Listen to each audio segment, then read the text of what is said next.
Sous le ciel Batonou, au nord du Bénin, la beauté du cheval est relative à certaines considérations comme la robustesse, la rapidité ainsi que sa robe ou la couleur de son pelage. Donc c'est à travers ça qu'on donne des noms tels que Danda, tels que Sorba, tels que Ka.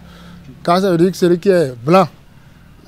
Kikou, celui qui a de mélange, ainsi de suite. Sorba, ça veut dire que qui a le pelage un peu rouge avec, n'est-ce pas, le devant blanc.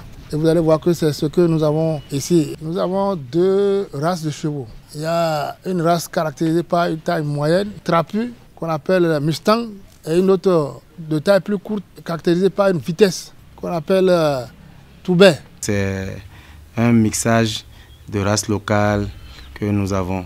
Et nous les achetons plus vers les pays sahéliens là. Entre autres critères de beauté liés à ces étalons sahéliens retrouvés dans le Borgou, figure également l'embonpoint ou la stature, mais surtout l'élégance du cheval, qu'il soit nu ou habillé. L'élégance en marchant, sa démarche, ses aplombs, la manière dont il est debout, parce qu'on peut être joli et avoir des pattes penchées.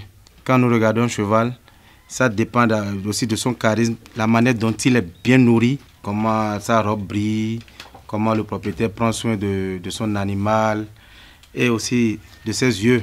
Nous considérons nos chevaux d'abord comme nos femmes. Par exemple ici, au lieu de tresser, j'ai préféré lui mettre de l'année, communément appelé l'allée, au niveau de ses pattes blanches.